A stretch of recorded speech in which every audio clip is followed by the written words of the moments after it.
welcome to put them up there, so that way, as I start the conference, you can see the pictures as, the video. And then if you would like a full copy of the video, the full length, I had it short down to less than 10 minutes.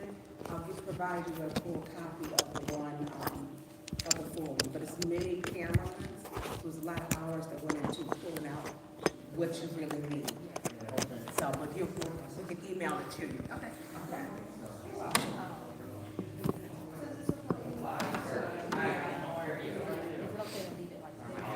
Oh, you up at the top.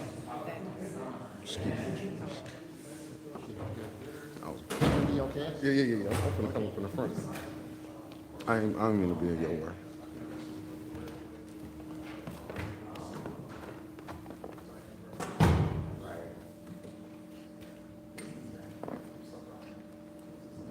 I ain't gonna get in trouble for being this close, am I? Okay, this ain't council.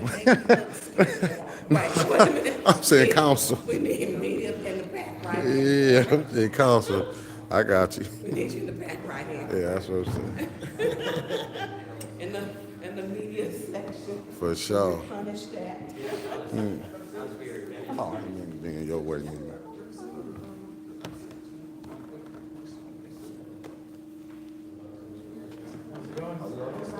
Yeah, I hurt my ACL. Mickey.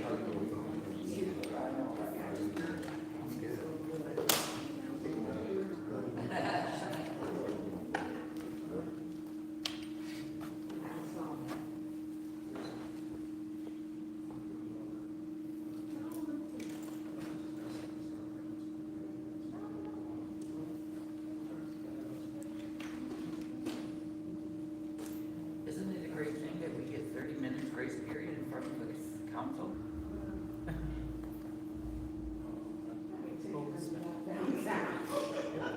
Yep, H-O-G, we have like 40.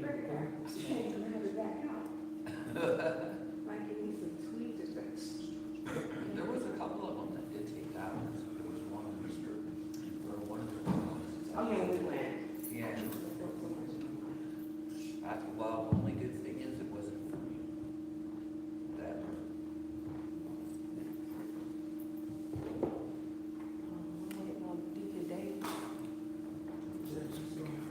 Is it round?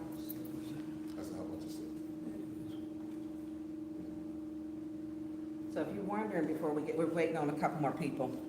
This is the guy as he came in and out of the bushes. So you'll see through the video, he would come, which is behind the church. He'll come in numerous times, in and out. This is the garage, and the church owns these two buildings, the house and the garage. And you'll see him coming in and out, but what we took was the best angle. So that's kind of,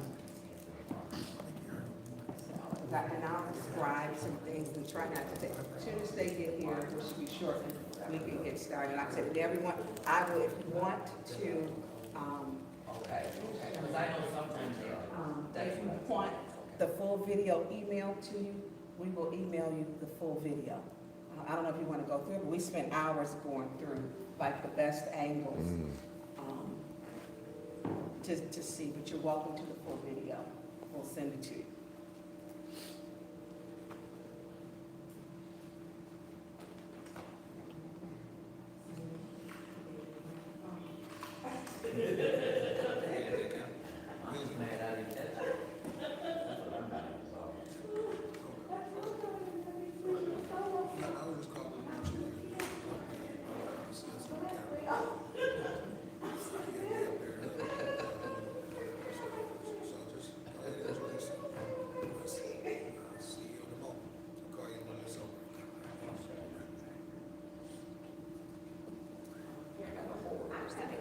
Oh, I'm sorry about that.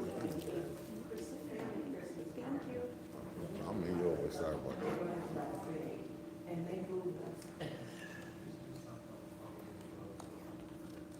Okay, so we're going to start.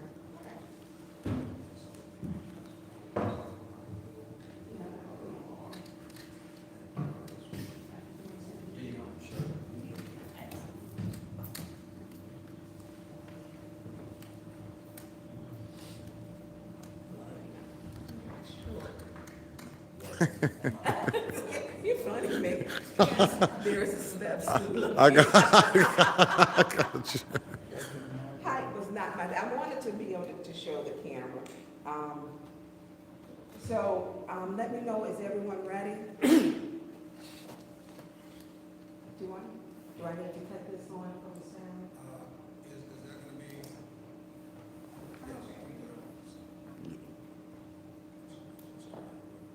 I don't know, I'm gonna sing.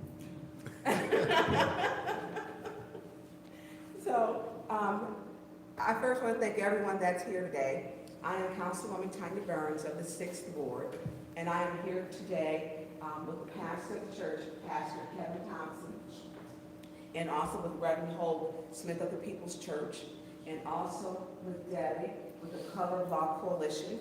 And we are here regarding some of the issues in our community. One of the things that our community has been facing, that there has been problems with issues with the churches being targeted. On August the 30th, St. Mark's Church was targeted. It was targeted with an arsonist. An individual purposely firebombed the church, brought 3 gasoline cans, used a metal object, and firebombed the church. The reason why for this press conference today is to help get some answers and to help bring the person who caused this tragedy to St. Mark's Church so that we can bring closure to this community. We're asking that if anyone knows the person in the video as it's playing, that if they could please contact, and I'm gonna give the name, because we're working with all the agencies. We would like for them to contact Anthony P. Vance, Assistant United States Attorney in the Eastern District of Michigan. His number is 810-766-5177. Again, that number is 810-766-5177. His cell phone number is 810-348-1610. On August 30th, approximately 2 o'clock a.m., the individual that you see on the video, as you see him entering from behind the church from the bushes with gasoline cans and then a metal object breaking the window, starting a fire and leaving. We do believe he worked with other accomplices. It's not rational that a person or a single person would walk and carry 3 gasoline cans to a site. This individual, there is a suspect that it is alleged, but we need people to come forward to identify him. He needs to be identified. He is believed to have mental health issues, but someone it is believed helped him. There were 3 gasoline cans left at the site. 1 was left in the field with rags in a garbage bag that someone in an everyday, like a Glad garbage bag, 1 of the cans was wrapped in it with some rags. After, you'll see on the video, once the fire, he tossed the flame in there, it came back on him, and you'll see him running on the video. And so 1 of the gasoline cans was left in the field. It is, the church has been working with the Flint City Police Department, the Arsonist Department, the Michigan State Police, and with the ATF is being, I believe, the lead on it now. And so what we want is for this person, number 1, to be caught, for justice to be served. What we want is his arrest to lead to a prosecution so that he is taken off the streets. He is dangerous. He is dangerous. So if you have any questions, we will give you, if you would like to email the full video, we will give it to you. Some information is limited. I will now turn it over to Pastor House. First of all, I would like to say thank you to the community, the city of Flint, those who are in Genesee County who has been helping us diligently.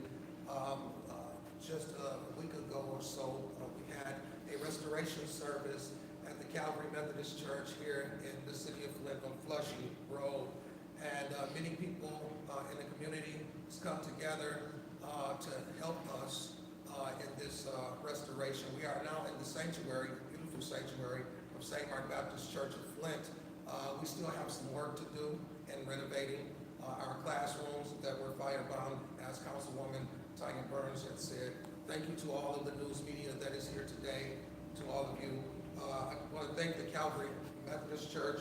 I want to thank Pastor Timmons, Pastor Jeffrey Harper, Beverly Lewis on the House of Grain, Albert Strickland and Chosen.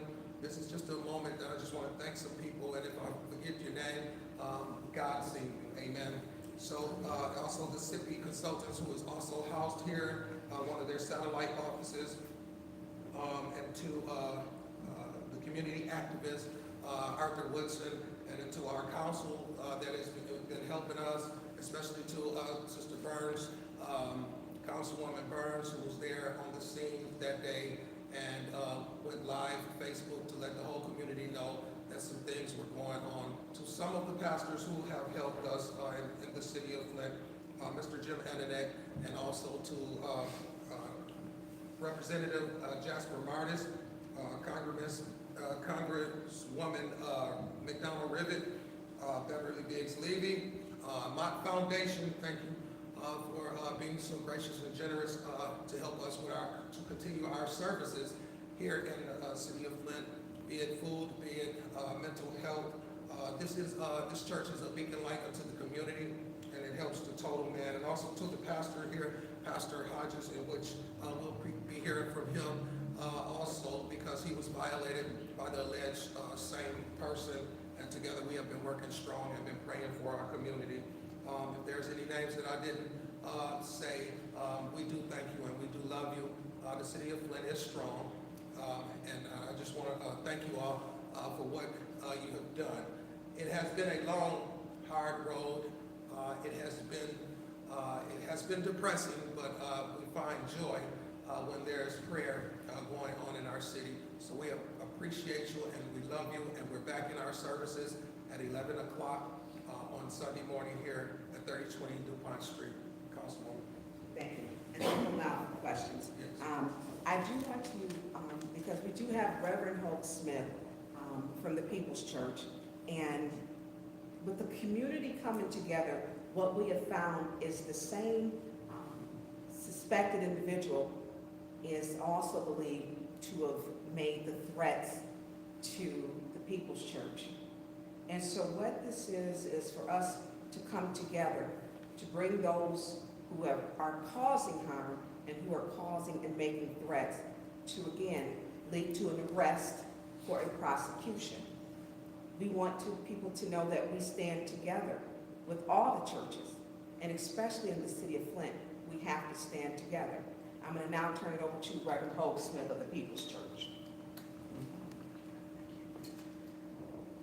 Good afternoon, everybody. Thank you for being here. I am glad to be standing here in this sanctuary, in this beautiful church, just to spread the same message that this cannot be the normal in Flint. This can't be the normal worldwide.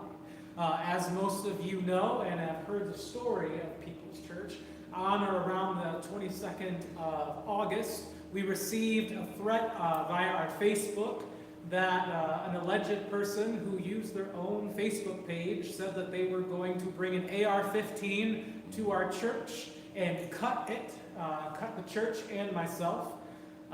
It was a long, hard battle because it was hard to get someone to listen, because as I was hearing from the police departments, that death threats are common.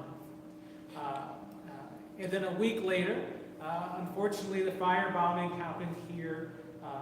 And even though I tried telling everybody that I was trying to stop another tragedy from happening in Flint, unfortunately, it wasn't until another suspected thing had to happen for us to start to take things seriously. But my main message is this is above politics. This is above whatever side you're on. This is a human issue. This is our church is under attack. And then what happened not a mere weeks after all of this, unfortunately what happened at Grand Blanc. We are in a society now that we have to come together as a community and I'm glad to be here to be supporting St. Mark's and any faith community, regardless of creed, theology, must stand together to say that this can no longer happen in our communities. The same thing, I will talk about my case. I can't talk about, St. Mark's case. Allegedly, the person who is already on the streets again. I have an active PPO on this person, and person continues to stalk me with no avail. So as much word that we can get out to get this person prosecuted and to help gather more evidence would be great. Thank you. I do want to state on August 24th, as the video is playing, he came to the church, the individual that appears to be in the video. He came to the church approximately 12:15 when church services was letting out. The deacons and security did stop him, and then a week later, the church was firebound. He came to the church. And so that was disturbing. Don't know if he was coming to cause harm, as threats were also made to Reverend Holt's church, the People's Church. We don't know what his intent. But what we are thankful for is that in Flint, in the People's Church in St. Mark's, there were no lives lost. No one was harmed. Property can be replaced. But the threat and what people are living under is a very uneasy feeling when this individual has not been brought to justice. He has not been charged with arson or even prosecuted. When I spoke today with Mr. Vance, he stated, we need people to, if you know anything, to come forward. If you know anyone who may have seen him with the burns on his hand, if you know anyone who was with him, or if he talked to you about setting the church on fire or making the threats to the People's Church, we need you to contact Mr. Vance, because this is important. And again, his number is 810-348-1610. His name is Anthony Vance. He is the chief of the United States Attorney's Office, and they want to solve this case. It is disappointing that the church has had to intervene. There's been little to no movement. It occurred on August 30th, and so the churches are coming together to say, and with the people, they want justice. They want justice.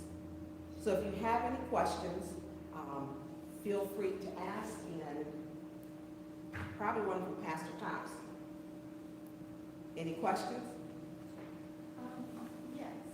Can you discuss your other interactions with this suspected individual? I don't know if you can disclose it. I know the church offers some mental health services, if they were a recipient of services, or how was it determined that this person had mental health issues? There were no type of communication, never seen the person before that I'm aware of. They haven't received, to my knowledge, of any of the mental health services here, or even our food services. We don't have any knowledge of this person ever being here on our grounds, other than the 24th, in which I was informed after the fire that this particular person, after identification of the video, that this particular person was here the Sunday before. He said he came to service, to come to worship, and service was over at that time, and we were doing the benediction, and so after that he said he wanted to see the pastor, and they said just come back to church next Sunday, and that Saturday the church was firebombed by this alleged arsonist. So for your question, he's known to the authorities. He is a known individual. He's also believed to be homeless at times. So he has family. People know him. We need those people to come forward. It is also a concern that someone may harm him. You know, the church can be replaced, but he needs help. People don't firebomb buildings or institutions, and it's the norm. This isn't normal, not at all. So I guess you're saying like police know who this person is, but they can't find them, is that the case? They can find him they found him before. He's been picked up twice. They're looking for someone to identify him. And that is the purpose why we're asking if someone can come forward, identify him in the picture-in-picture.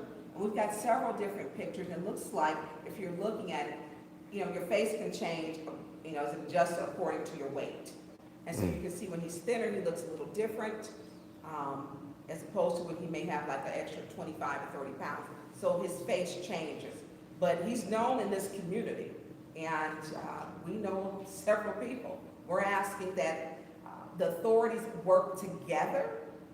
It was disappointing to find that one of the policing agencies did not know that the individual had been picked up and housed in the Genesee County Jail about 4 weeks ago. About 4 weeks ago, that the agencies were not communicating with each other. That is a problem. And so he was able to still roam the streets. My concern was the community was becoming more enraged, and because they know who he is. They were taking pictures and placing them of him on social media. It's not the public's job to do the police job. It's not. And so he was arrested again on Saturday. I was told this morning he was let go. He may have been let go. I haven't been able to verify that. He has a Facebook page where he put a post this morning stating a burnt out church. So I don't know if you can make Facebook posts while you're in jail, but it was on his Facebook within the last 24 hours. And so when he's released it to the public, the two pastors have a right to know. It's dangerous. So you saying, not to cut you off, you saying the police, they got pictures, they know who he is? Yes. And they just letting him just willy-nilly just be around? They're stating they need someone to identify him, hopefully a family member. You see the pictures. And this wasn't enough? Yeah, well, we're baffled too. Yes, I am 100%, I'm angry, I'm baffled, because for the first time, as much as St. Mark serves this community, St. Mark had to ask the community to help them. And still there is no justice. They have all this video. They have it. We need the public to see it. This is a no-brainer. With technology, there's facial recognition.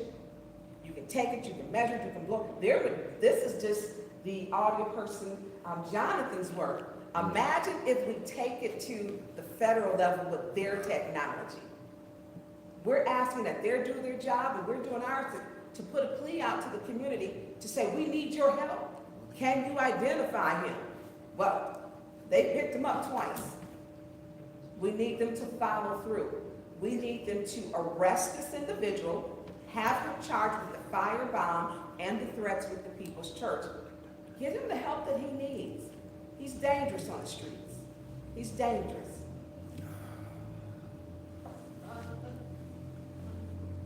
Just knowing that, he had a past record of, making these threats to these churches that he has struggled with Smith, I know that we talked in the past about getting a protective order. Were you ever able to do that? Yeah, so I did receive a protective order within 10 hours of submitting it with the evidence that I had.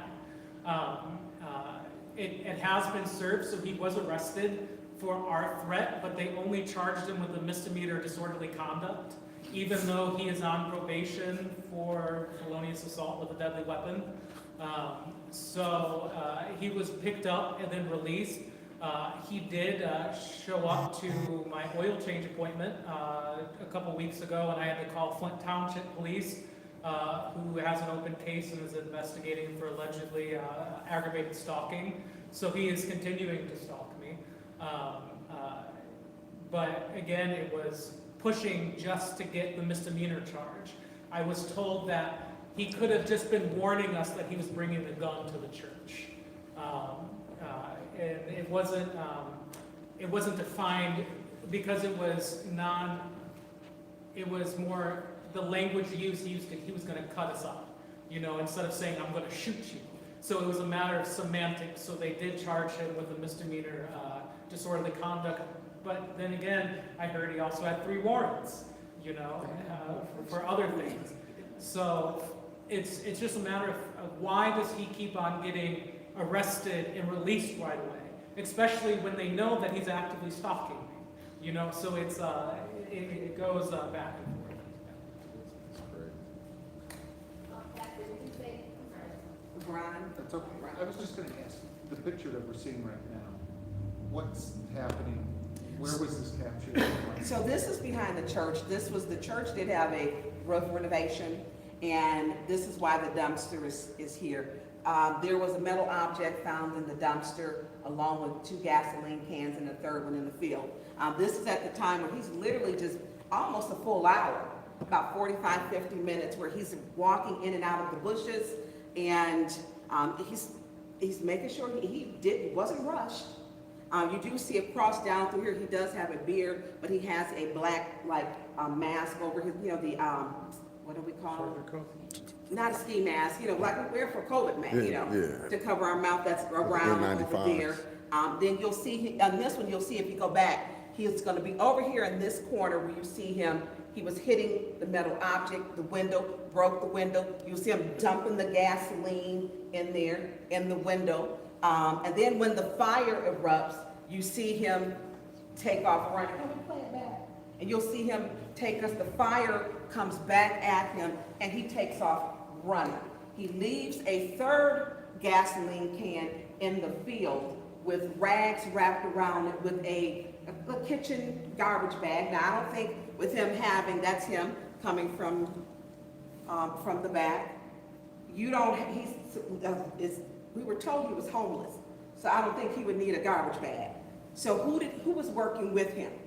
He doesn't have a vehicle. Who drove him to the scene with 3 gasoline cans? These are the questions we're asking. So you see him right over here coming, and you see him right in the corner. He's figuring out what is he going to do. Then he walks down, he's gonna check, those are peaches, I believe, peaches in the box? There's peaches. Peaches that were in the box. He's gonna go through the peaches. And then this is him that Sunday, August the 24th, when he came into the church. He came in, and these are the deacons. Can you take that one back? Can you rewind that for a second? I have a follow-up question. With a still photo? And there's no color. And then we see here, this is him. This is him. Can you identify the female? He actually puts That female in right smoke there? detectors with Councilwoman Liddell Lewis. He puts in, and this was, he has this on his Facebook page, where he has put up, this was, they were certifying them, where he was putting up smoke detectors with her. And him and her, he follows her on his page. Wow. He follows both of her pages. So this is the Sunday, this is the 30th where he comes. This is August 30th, August 24th, the week before. And this was him when they were putting together who he is. So the subject here, he was questioned after the fire. Days later, did we hear? Yeah. No. He was not? No, he was not questioned, to our knowledge. Yeah. He was still roaming the streets. So other outlets that stated this, that they cut him loose and charged was due to your protection order. But he's already, He was actually, I was told he was arrested for unrelated stabbing What? Saturday. Yes, Saturday, this past Saturday. I was told he was arrested, that he was arrested for a stabbing Saturday afternoon. And so what you're saying is, in the stabbing, he was picked up,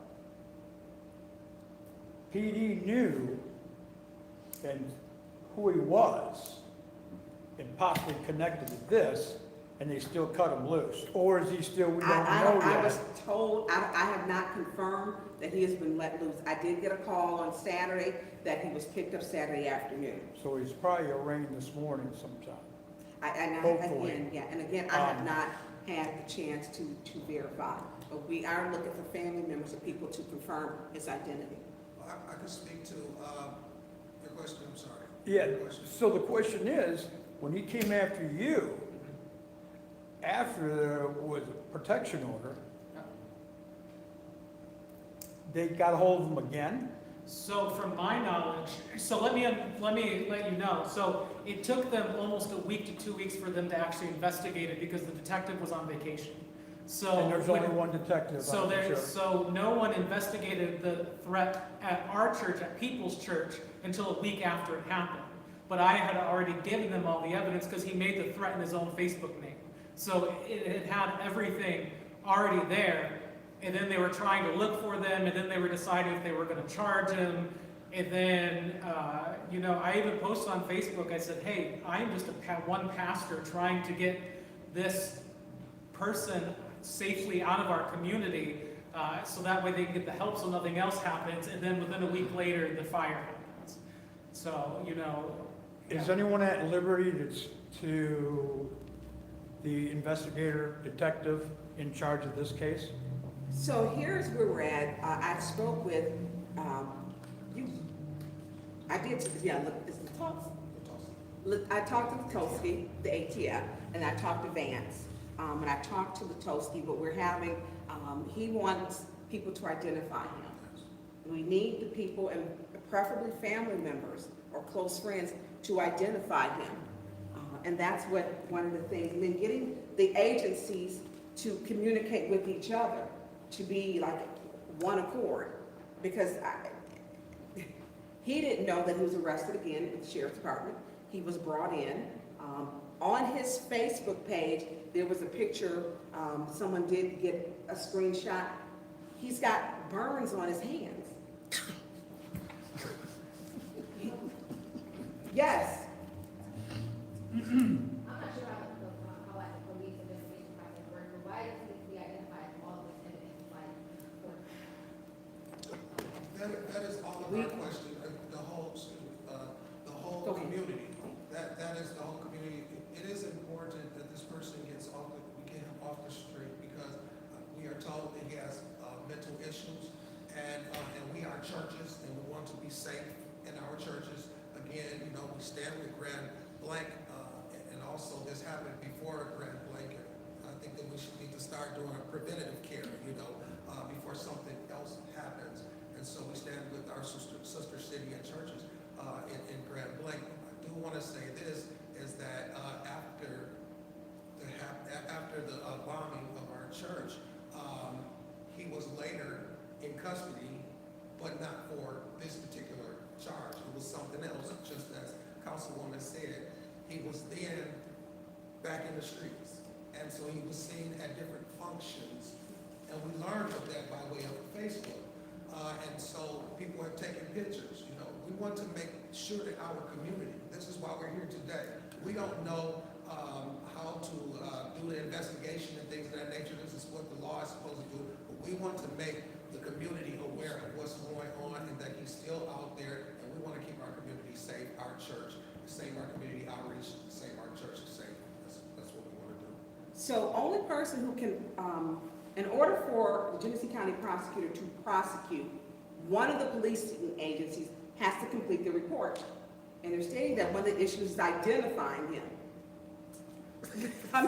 Excuse me, can't the female identify the gentleman? Has she been questioned at all?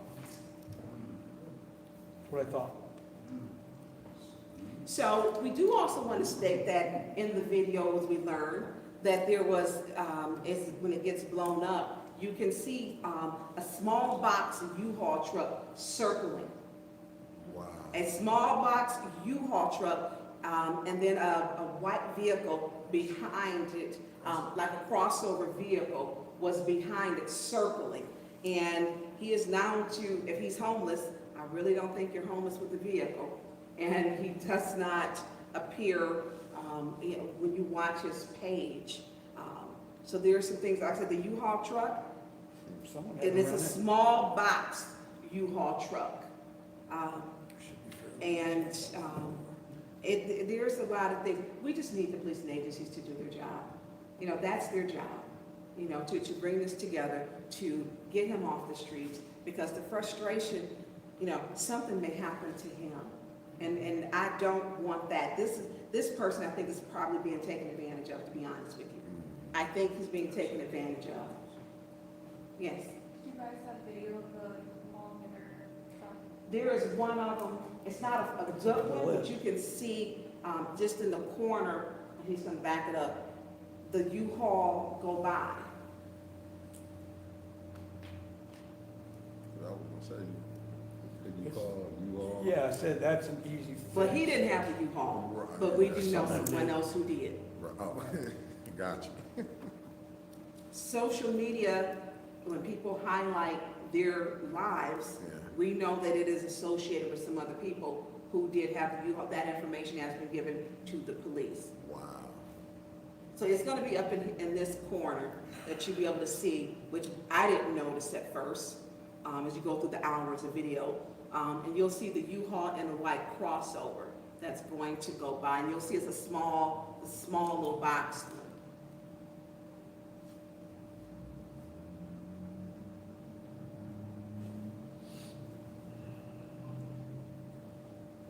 And Jonathan, is this it come? Yep, see right there.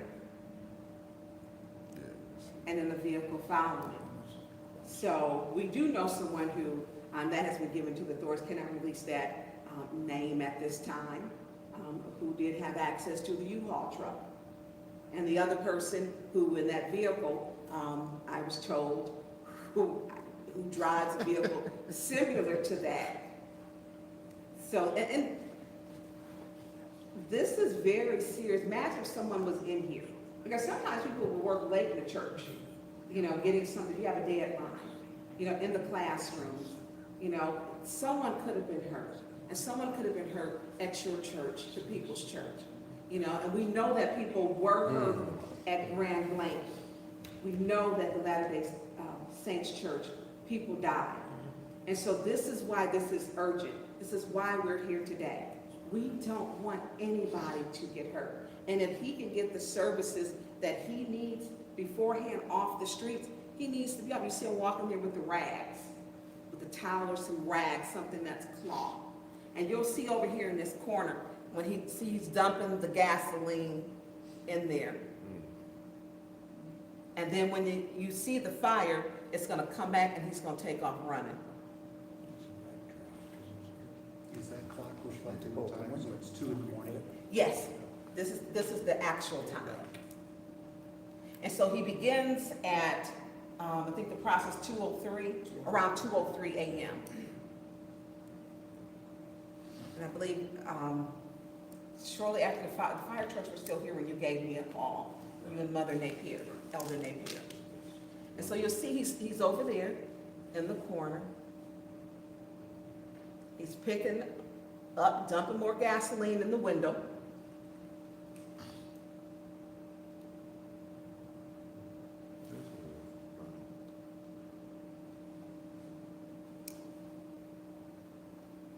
So he's still there. That takes, what, a couple minutes? Yeah, he had 3 gasoline cans. He had 3. So you saying the police got all of this stuff, even the If I'm Facebook? giving it to you, And they still, so they think his family gonna come out and say that's him. It isn't alleged that the detective, the fire department left all 3 cans unattended for several days thereafter? well, they were going to. I did make a call. He did just leave, going back out. That's him leaving and carrying, going back into the woods, which goes, so it's just Iroquois back through the field to where if there was a vehicle waiting, it would be out of sight. Now, this is him coming back.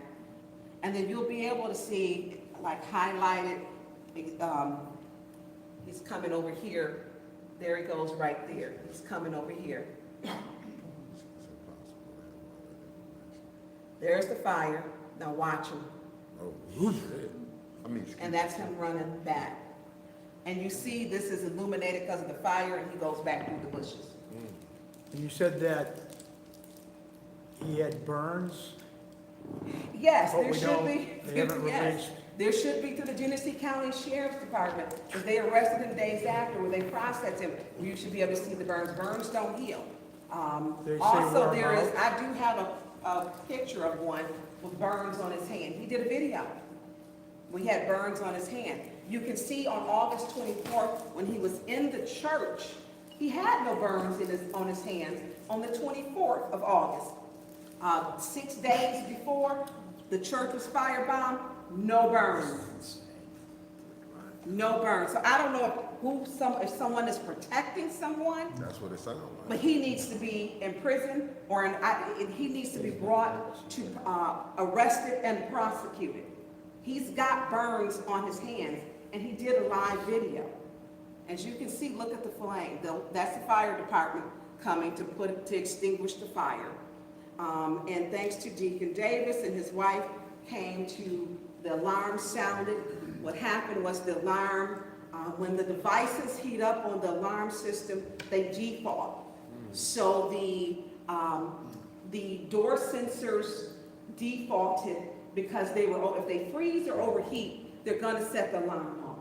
And the devices on the door overheated because the fire, they went beyond the temperature that's allowed, that is the UL listed for the devices, and that's what sounded the alarm. Deacon Davis and them didn't know it was a fire.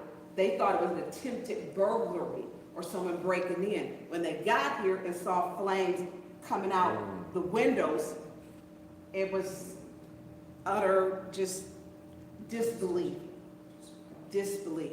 And so they literally thought they were coming to, maybe the door might be ajar, or someone may have tried to break in.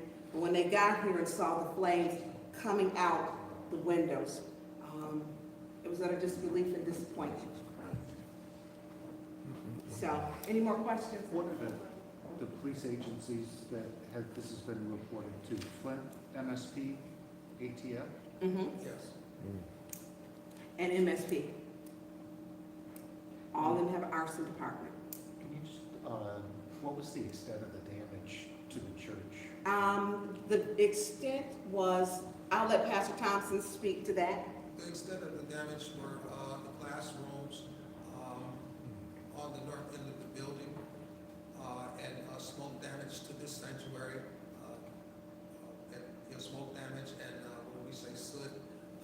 And so it was no structural type of damage. It was one of those real sound buildings, but devastation totally. We lost everything. Actually, about 2 years ago, we renovated the rooms, and so now it's devastating.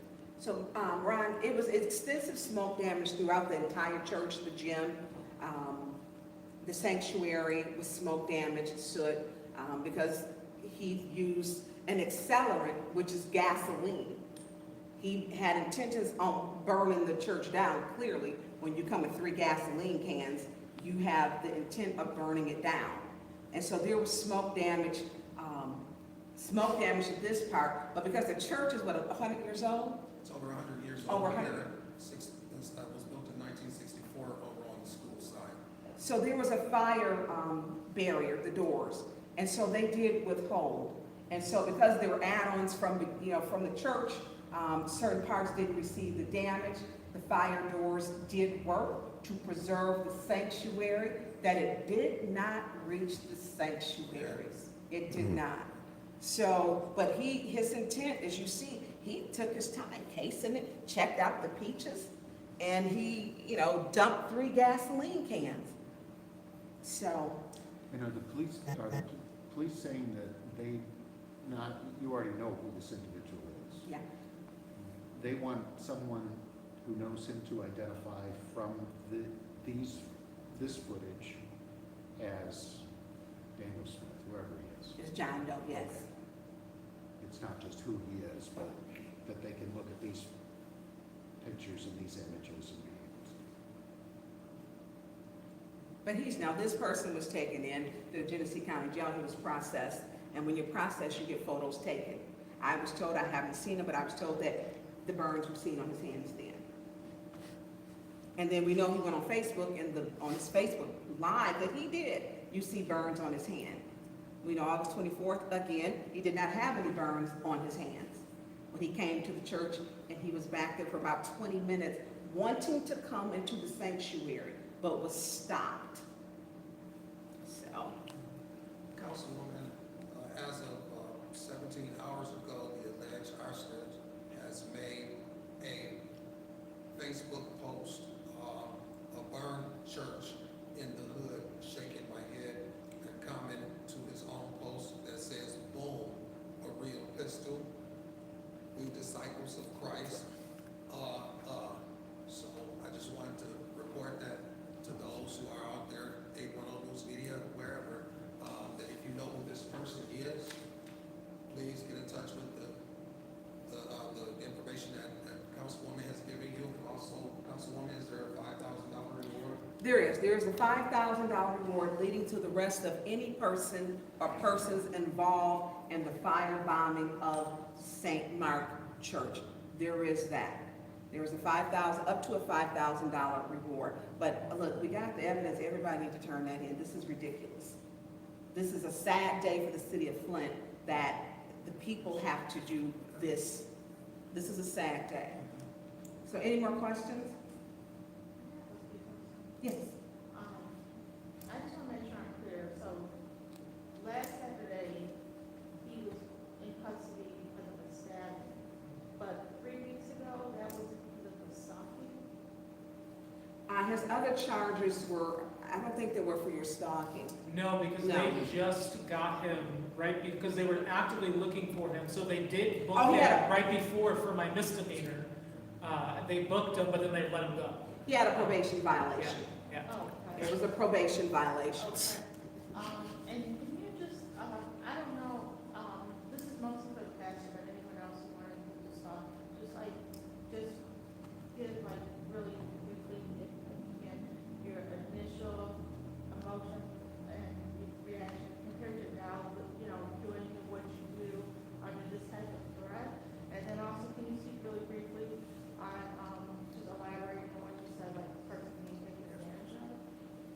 So, what I would pose the question back to you, how would you feel if someone you know has done something, threatened to shoot you in your church and is actively stalking, and you have reached out to everyone and you haven't heard from the police, and you had to do your own investigation and he's continuously showing up to places that you are, how would you feel, and when you have to protect your congregation and stand in front of your sheep while also making sure that you're home, because he knows where I live. So, and he's been in the area. When he was when he showed up to my oil change, it was right across the street from my apartment in Flint Township, not even in Flint. So, it's heartbreaking. I got PTSD from it, having to be vigilant because he did, the Sunday after he made the threat, when we reopened, he showed up. So again, it's just really hard. Yes, I would say devastation with pulling up that particular night, or getting the phone call and just seeing the church up in smoke, the classrooms burning. First of all, my thing was, is everybody safe? Or was there anybody in the building? That was the first thing. The next thing is how hard this church and community outreach work for the community, and finally renovate to do more for the community, and someone comes and set it afire. And it was devastating, so there was 1,000 things that was going on in my mind. And I do want to say that even though there was 1,000 things going on in my mind, I was still comforted by the community being here, because Pastor and everybody was out here, and there were community activists and advocates that was here, even looking at the footage so that they can give the officers what they need to bring this to justice. And so I appreciate it, and it feels much better. It feels much better to be in the sanctuary, but we're still not done. We still have to renovate. So thank you. You were saying, thank you, about, the person that came today, just briefly elaborate. If we've seen pictures, we've watched the alleged arsonist videos. He stated himself he's homeless. Homeless people don't walk around with 3 cans of gasoline and gas that just went up 80 cents. That just doesn't happen. They were brand new gasoline cans, brand new. And they were full, and he had rags. Homeless people don't walk around with gasoline cans. So someone, in my opinion, had to work with him. You see him coming and going out of the bushes numerous times. He didn't park in this vicinity at all. You see him always going back through there, which if you go back there, there is, with the parking on the street, if you drive back there, you can see. And so, yes, I believe people were working with him. Absolutely. Absolutely, I do. He did not accomplish this on his own. I mean, how can you imagine walking down the street carrying 3 gasoline cans and you have 2 hands? It's not even practical. It's not even practical. So a lot of this is just common sense. Who are they protecting? This man needs to be off the streets. He's dangerous. He's dangerous. Any other questions? Pastor, did you say that, service will be held here on Sunday? Service will be held here Sunday, the 19th. The 19th was, that was our first Sunday coming back into the building, and what a joyful occasion that we had being back home. We thank God that we had our sister outreach, New Life Center of St. Luke, down the street is where we were worshiping, so we appreciate that. And we was just happy to be home. We was happy to also have a place where we can worship. So this is the second Sunday back. This is our second Sunday back. We also appreciate even the people that in the community, Stanley Wood, we named one of them, who secured the church while we were somewhere else worshiping. So we appreciate that as well. Have the police indicated which of the 3 agencies is leading this investigation? So, it was supposed to be, as of yesterday, and it was supposed to be the ATF, but he's now in an explosion in Tennessee in the south of a factory. And so now the question is it going back to Genesee County or is it going back to Flint? So it's really, this is where the problem is. This is 2 months old. This isn't that hard to solve. It's just not. And then we have to look at it too. He doesn't have gloves on. So the metal object has to have fingerprints. He touches the rail. The garbage, the trash bag should have fingerprints on it. The gasoline cans that are brand new that he carried should have fingerprints. And we know they have his fingerprints because he's been arrested. So any more questions? If not, thank you all for coming. If you would like the full video, you can leave your email address and Jonathan will forward you the full, it's about an hour. But we took the clips that would be more likely after looking through hours of video that would show the important information. His image had not been shown before. We need his image to get out there because this is what they told me. We need someone to identify. Thank you. No, thank y'all. Thank y'all for inviting me. What's up, family? I'll see y'all in a minute. And shout out to Councilwoman Burns. We live. I'm so sure. We live. Thank y'all. I'm gonna end it. I'll see y'all tomorrow. I know who did that. Oh, I know they do. I'll see y'all tomorrow, family. Tanya got my email to get it. I'll get it. I'll see y'all tomorrow, family.